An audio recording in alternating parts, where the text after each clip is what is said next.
नमस्कार मित्रांनो, तुमचे स्वागत आहे श्री स्वामी समर्थ.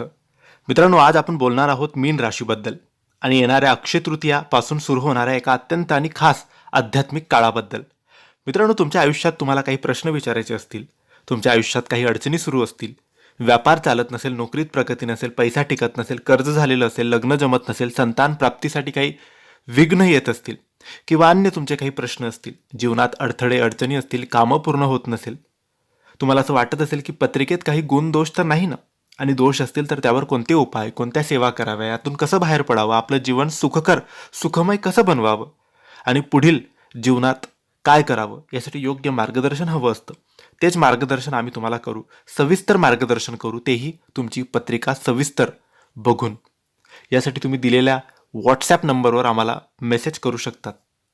मित्रांनो, अक्षय तृतीया हा फक्त शुभ दिवस नाही, तर हा असा क्षण आहे जिथून तुमच्या आयुष्यातील दैवीय शक्ती जागृत होऊ शकतात. आणि मीन राशीसाठी हा काळ घेऊन येतो आहे आत्मिक शक्ती, नवीन सुरुवात आणि नशिबाचा गूढ बदल.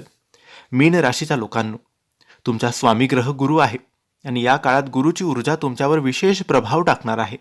गुरु तुम्हाला ज्ञान आणि मार्गदर्शन देईल, शनी तुम्हाला वास्तव दाखवेल, राहू केतू तुमच्या विचारांमध्ये बदल घडवतील. यामुळे तुमच्या आयुष्यात स्पिरिच्युअल ग्रोथ होईल, काही गोष्टींचा अर्थ नव्याने समजेल आणि तुमचा विचार करण्याचा दृष्टिकोन बदलेल.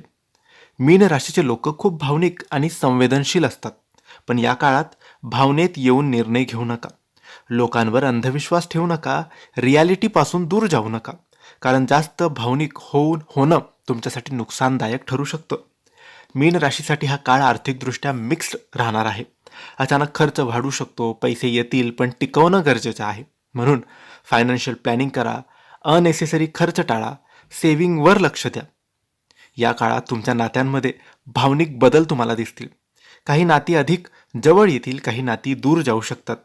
तुम्हाला कोण खरं आहे हे समजेल, पण जास्त एक्सपेक्टेशन ठेवू नका. या काळात तुमचं मन खूप सेन्सिटिव्ह असेल, भावना जास्त तीव्र होतील, एकटेपणा जाणवू शकतो, पण हा सेल्फ डिस्कव्हरीचा काळ आहे. अक्षय तृतीयापासून जर तुम्ही काही उपाय केले तर तुम्हाला खूप फायदा होईल. गुरुवारी विष्णू किंवा गुरुची पूजा करा. ओम नमो भगवते वासुदेवाय या मंत्राचा जप करा. हा काळ नवीन सुरुवातीसाठी खास आहे. आध्यात्मिक प्रगती, नवीन विचार, जीवनात क्लॅरिटी, पण स्वप्नात नाही तर वास्तवात तुम्ही पाऊल ठेवा. मीन राशीच्या लोकांनो, हा काळ तुमच्यासाठी डिवाइन ट्रान्सफॉर्मेशनचा आहे. स्वतःला ओळखा, योग्य निर्णय घ्या आणि स्वतःवर विश्वास ठेवा, कारण अक्षय तृतीयापासून सुरू होणारा हा काळ तुमच्या आयुष्याला आतून बदलून टाकणारा आहे. हा व्हिडिओ, ही माहिती तुम्हाला आवडली असेल तर लाईक करा, शेअर करा, कमेंट्समध्ये श्री स्वामी समर्थ लिहा आणि आमच्या चॅनलला सबस्क्राईब करायला विसरू नका. आणि सविस्तर मार्गदर्शनासाठी, तुमच्या मनातल्या प्रश्नांसाठी दिलेल्या व्हॉट्सॲप नंबरवर आम्हाला मेसेज करू शकतात. धन्यवाद.